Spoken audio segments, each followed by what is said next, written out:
Hello friends, my name is Venkatesh Madke and welcome to the untold story of Princess Diana.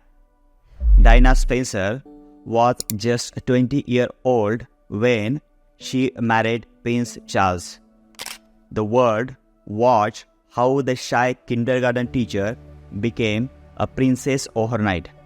But behind the glamour, a different story was unfolding. Diana's struggle with her mental health began long before she joined the royal family. As a child, she witnessed her parents' divorce. These early experiences of family breakdown left deep emotional effect. Diana's entry into the royal life was far from smooth. The intense media scrutiny and the rigid royal protocol were overwhelming.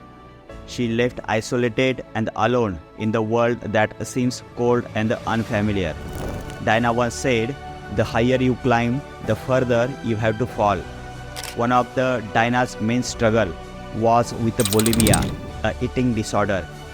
Diana's battle with bulimia lasted for several years. It was a secret she kept hidden from the public and even her own family. Depression also cast a dark shadow over Diana's life. She spoke of feeling very low. The contrast between her public image and the private struggle. Diana's smile, which captivated millions, often marks deep inner turmoil. Perhaps most surprising was Diana's struggle with self-harm. In a shocking revelation, she admitted to cutting herself and the cry for the help. It is a reminder of mental health issue can affect anyone, regardless of the status. Diana's marriage to the Prince Charles was far from the fairy tale. The age gap, different interests, and the Charles' relationship with Camilla Parker took their interest in the love. Diana felt trapped in the loveless marriage, exacerbating her mental health issue. She once described her wedding day as the worst day of my life. Despite her struggle, Diana showed remarkable resilience. Diana worked with the wise coach Peter Sutherland, using their session as a form of therapy. She also explored acupuncture and the massage to help to manage her stress and the anxiety. In her brave move, Diana began to speak openly about her mental health.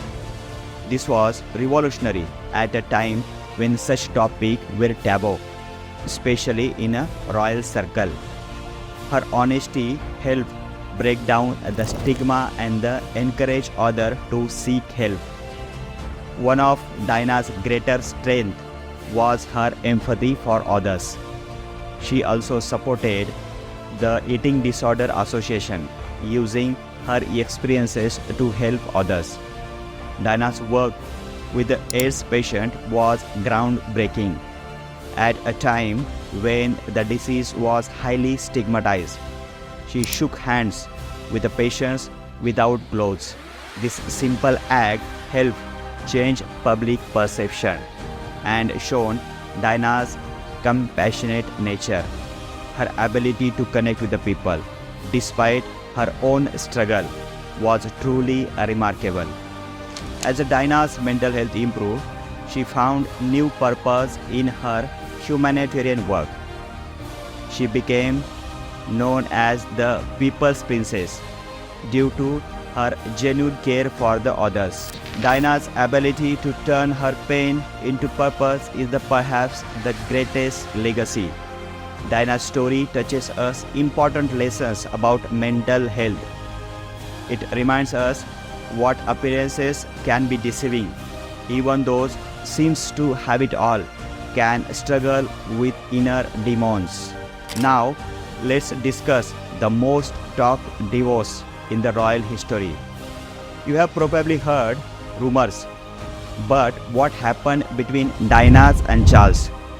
The world watched with a surprise as Diana married to Prince Charles in 1981. It seems like a dream come true. A beautiful young bride and the British throne. But behind the scene, things were not as picture perfect as they appeared. Let's start at the beginning. Charles and Diana's friendship was very brief.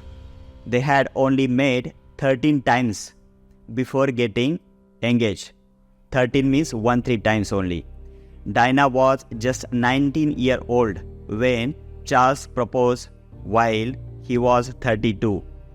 From the start, their interests were vastly different. Diana loved pop music, fashion, and the socializing.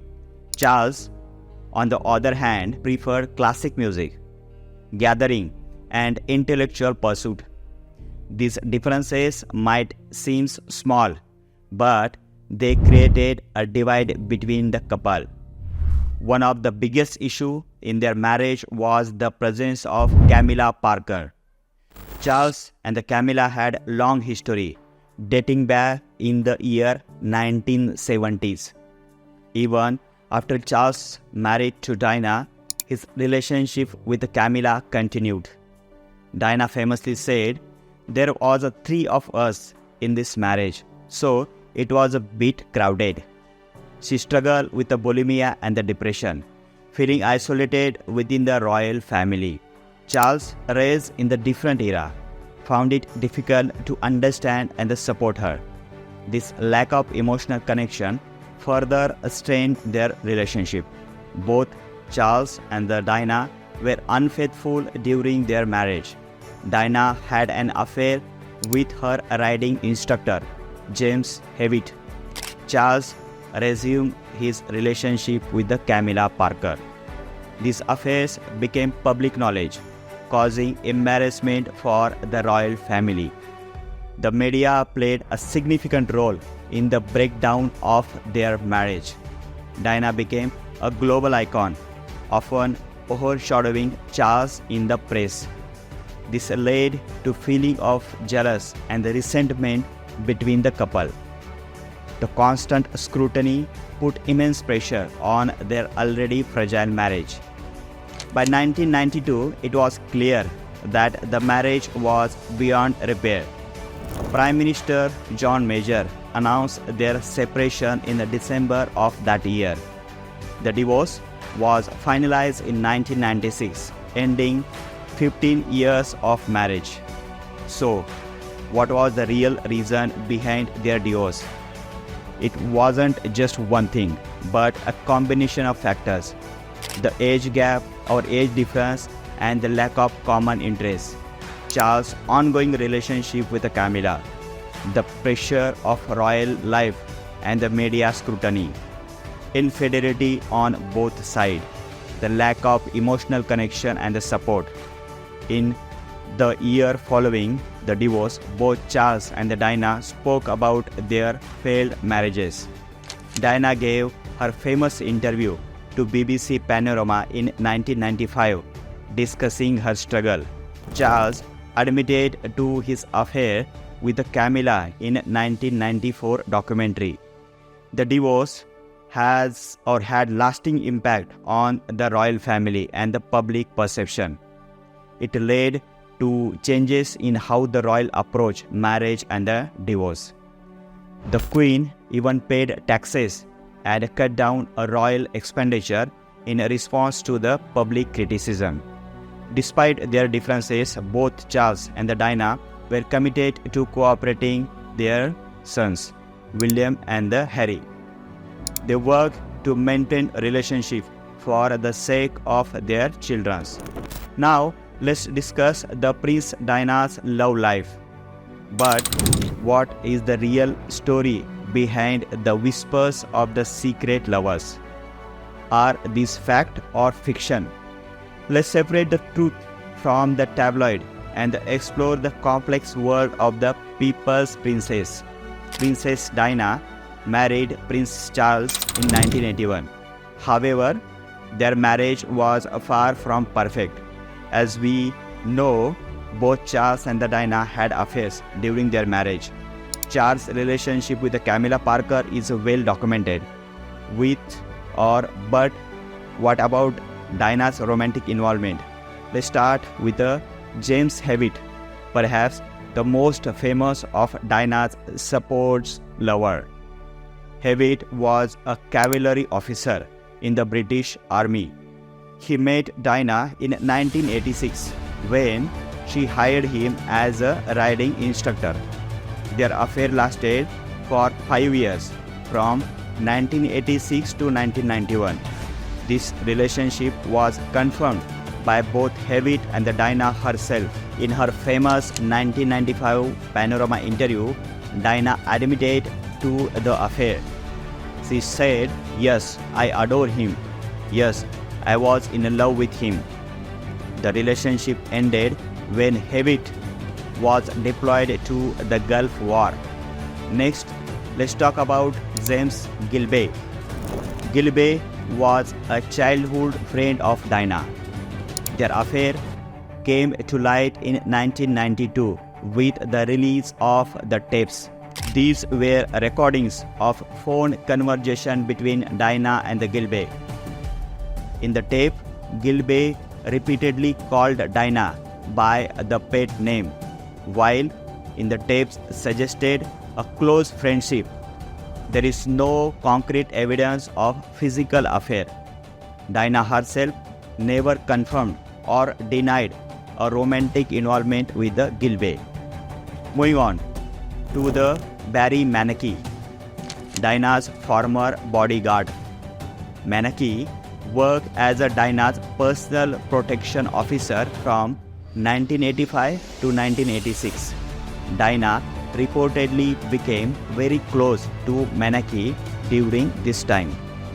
In a video recording with her voice coach, Diana referred to falling deeply in love with someone who worked in this environment. While she didn't name Monarchy, many believe she was talking about him. Monarchy was transferred from his role in 1986 and died in a motorcycle accident in 1987. Diana later described his death as the biggest blow of my life. Now, let's discuss Oliver Horry, an art dealer and the longtime friend of Prince Charles. Harry and Diana reportedly had a relationship in the early 1990s. Diana was said to have made late-night phone call to Harry's home. This call were traced back in the palace. However, like many of Diana's rumors affairs, this was never confirmed. Another name that often comes up is Will Carling, the former captain of England's rugby team. Diana met Carling at the gym in London in 1995. Rumors of an affair began to circulate soon after. Carling has always denied any romantic involvement with Diana. He maintained that they were just friends who occasionally work out together. It's important to note that many of these alleged affairs took place during the difficult time of Diana's life.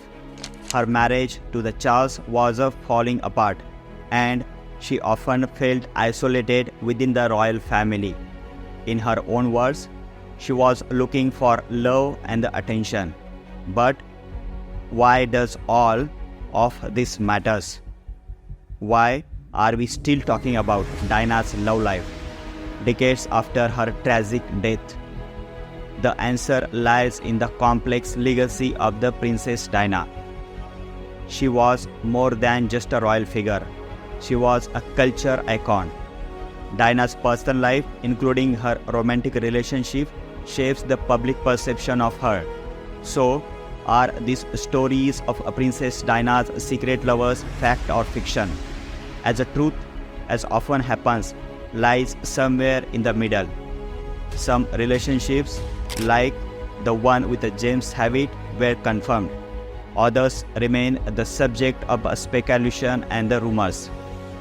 What's clear is that Diana's personal life was far more complex than the fairy tale image initially presented to the public. Now, let's talk about the tragic death of Princess Diana. But was it just a tragic accident, or is there more to the story than meets the eyes? Let's explore the conspiracy theory that have persisted for over 2 decades. It was August 31st, 1997, Paris, France. Princess Diana and her companion Dodi Fayed left the Ritz Hotel. They were pursued by the paparazzi on the motorcycle. Their car crashed in the Porte de Alma tunnel. Diana, Dodi, and their driver Henry Paul all lost their lives. The official investigation concluded it was a tragic accident, but many people were not satisfied with this explanation. Let's look at the first major conspiracy theory. Some believe the British royal family orchestrated Diana's death. Why? They say Diana was pregnant with a Dodi's child. The theory suggested the royal couldn't accept a Muslim stepfather for future kings. However, the official autopsy found no evidence of pregnancy. Still, believers argue the results were covered up. Another theory involved the British intelligence service. Some claim M16 was involved in the crash. They say Diana was seen as a threat to the monarchy's stability. A former M16 officer even claimed he knew of the plot against her, but no concrete evidence has ever been presented to support this. Let's move on to the white fat theory. Witnesses reported seeing the white fat leaving the tunnel after the crash. Some believe this car intentionally caused the accident. Despite an extensive search, the car was never found. This has led to speculation about a cover-up. Now, let's talk about the driver, Henry Paul. The official report stated he was drunk at the time of the crash, but some argue this was fabricated to shift blame. They claim Paul's blood samples were switched or tampered with. However, multiple tests confirm high level of the alcohol in his system. Another intriguing theory involves the ambulance response time. It took nearly 2 hours to Diana's to reach the hospital. Some believe this delay was intentional to ensure she wouldn't survive. But experts say the theory that delay was due to the French emergency protocol. They prioritized stabilizing patient at the scene before the transportation. Let's not forget about the paparazzi role. While they were initially blamed for causing the crash, all charges were dropped. Some theories believe certain photographers were paid to chase Diana's car. The goal to cause an accident or at least create a dangerous situation. However, no evidence has ever surfaced to support this claim. Let's talk about Diana's fear. She reportedly wrote a note claiming someone was planning an accident for her. This fueled theories that she knew her life was in danger. However, the context of this note has been debated. Some say it was related to her fear about her ex-husband, not a murder plot. So, what does all this mean? Despite numerous investigations, question will still linger. The official explanation remains that it was a tragic accident, but the persistence of these theories shows the impact Diana had on people. Now, let's talk about Princess Diana humanitarian work. The legacy of People's Princess. Princess Diana wasn't just a fashion icon, or royal figure. She was a force for good, using her platform to shine a light on important causes. But her work wasn't always a smooth sailing. Let's start with a groundbreaking effort in the AIDS crisis of 1980s. At the time when people feared even touching AIDS patient, Diana made headlines. She shook hands with a patient without gloves, challenging stigma and the misconception. This simple act had a huge impact on a public perception of the disease. It helped reduce fear and increase understanding. But not everyone was happy with her involvement. Some royal advisors thought it was too controversial for a princess to be associated with. They worried it might tarnish the royal image. Diana didn't let that stop her. She continued to visit AIDS hospital and speak out about the need for compassion. Moving on to the another major cause, the campaign against land mines. In 1997, Diana visited Angola to support the Hello Trust work. Images of her walking through a minefield in a protective gears went global. These photos brought worldwide attention to the devastating effects of landmines. Her work contributed to the Ottawa Treaty, banning anti-personnel landmines. But again, her actions were without controversy. Some politicians accused her of interfering in the politics, which royals are supposed to avoid. They claim she was overstepping her role as a princess. Diana's response is, I am not a politician or I am not a political figure. I am a humanitarian figure. Let's talk about her work with the children's charity. Diana was a patron of over 100 charities. Many focus on helping children. She regularly visited hospitals, spending time with the sick kids.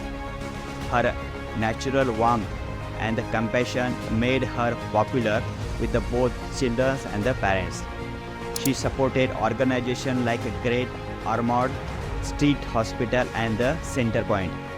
This work has less controversial but still had its challenges. Diana's approach to charity work was different from traditional royal involvement. She chose causes that were often overlooked or considered taboo. Her hands-on approach was new for royal family members. She hugged patients, sat on hospital beds, and connected on a personal level. This approach won her public adoration. Some felt she was breaking protocol and drawing too much attention to herself. Her work with the homeless was another area where she made a big impact. Diana would make secret visits to homeless shelters, often late night. She wanted to understand the issue firsthand without the media circus. This led to increased awareness and the funding for homelessness charities. But it also led to criticism that she was putting herself at risk. Some question whether it was appropriate for a princess to be in such an environment. Diana's humanitarian work extended to the international causes too. She visited countries like Nepal, India, Pakistan to support various projects. Her trip to India in 1992 highlighted the work of Mother Teresa. However, they also sparked debate about the role of royalty in the international affairs. Some saw it as a positive diplomacy, others as the outstepping boundaries. One of the Diana's most controversial moments was her BBC Panorama interview in 1995.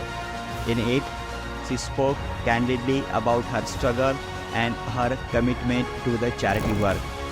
This interview divided public opinion and angered the royal family. Some praised her honesty, while others felt it was inappropriate for the royals. It highlighted the tension between her public role and the personal beliefs. Diana's approach to charity often involved using the media for her advantage. She knew how to use her popularity to shine a light on important issues. This media savvy was both a strength and the point of criticism. Some accuse her of courting publicity for personal gain. Others saw it as a small way to bring attention to the worthy causes. In her later years, Diana focused more on the international humanitarian issues. Diana's tragic death in 1997 came just as she was planning new humanitarian project. She had been discussing work and cancer awareness and the mental health issue. It also led to a huge outpouring of donation to a charity and supported. Now, let's discuss Princess Diana's fashion choices. Princess Diana burst onto a royal scene in the early 1980s. At first, her fashion choices were safe and traditional. Thick frilly blouses, long skirt, and sensible shoes. But as Diana found her footing in the royal family, her style began to evolve. She started pushing boundaries, one outfit at a time. Remember the revenge dress? It was a little black dress that made headlines around the world. Diana wore it the same night Princess Charles admitted to his affair on national television. In 1985, Diana danced with John Travolta at the White House. She wore a stunning midnight blue velvet gown. It wasn't just a pretty dress. It was a departure from traditional royal attire. Now, let's talk about secret tips. Diana, Princess of the Whale, recorded. Well, they are not so secret anymore, and they are packed with the revelation that will make you surprised. Let's start at the beginning. It was early 1990s, and the Princess Diana was feeling trapped in her royal life. She decided to record her thoughts and the experiences on tapes. These were not just any recording. They were her diary, spoken aloud. Diana made these tapes with the help of her friend Dr. James. Now, why did Diana decided to make these tapes? She felt silent by the royal family and wanted her side to the story to be heard. It was her way of fighting back against the system she felt was crushing her. Let's dive into some of the big revelations from these tapes. First up, Diana's struggle with bulimia. She spoke candidly about how her eating disorder began just a week after her engagement with Prince Charles. Next, we have Diana's account of her wedding day. You would think it was the happiest day of her life. Well, Diana described it as the worst day of my life. She felt like a lamb being led to the slaughter. Not exactly the fairy tale we all imagine. Then there is a bombshell about Charles and Camilla's relationship. Diana claimed she overheard Charles telling Camilla, "I will always love you," over the phone. This was just a day before the royal wedding. Diana also spoke about her affairs in these tapes. She admitted to falling deeply in love with her bodyguard Barry. Sadly, Barry died in the motorcycle accident, which Diana suspected wasn't an accident at all. The tapes also reveal Diana's thoughts on the royal family's reaction to her popularity. She felt they were jealous of the attention she received from the public. Diana described feeling like an outsider, never fully accepted by the royals. One of the most heartbreaking revelations was about Diana's mental health. She spoke about feeling so low that she had self-harmed. Diana described cutting her arms and legs and the cry for the help. The tapes also shed light on Diana's relationship with the Queen. Surprisingly, Diana spoke warmly of her mother-in-law. She said the Queen was always supportive, even when Charles wasn't. But it wasn't all dooms and the glooms in these recordings. Diana also talked about the joy her children brought to her. She described William and Harry as her greatest love and her reason for carrying on. Now, you might be wondering, how did these tapes become public? Well, that's a story in itself. Diana had given the tapes to her friend Andrew, who used them to write his book, Diana, Her True Story. The book caused a sensation when it was published in 1992. But the full impact of these tapes wasn't felt until after Diana's tragic death in 1997. Now, let's discuss about the real story behind Princess Diana's tragic death. Princess Diana burst onto the royal scene in early 1980s. From the moment she stepped into the spotlight, the media couldn't get enough of her. Her beauty, charm, and the compassion captivated the world. The paparazzi became a constant presence in Diana's life. They followed her every move, desperate for the perfect shot. At first, Diana seems to enjoy the attention. She used her media appeal to light on important causes. However, as time went on, the relationship between Diana and the press became complicated. The paparazzi's pursuit grew more aggressive. They chased her car, invaded her privacy. Diana often felt trapped, unable to live a normal life. She once said, "The press is ferocious. It forgives nothing." Now, let's talk about Princess Diana, a name that sparked controversy, admiration, and endless fascination. Diana's impact on the royal family began long before she became the Princess of Wales. But it was her approach to royal family that truly set her apart. Diana broke with the tradition in many ways, starting with her parenting style.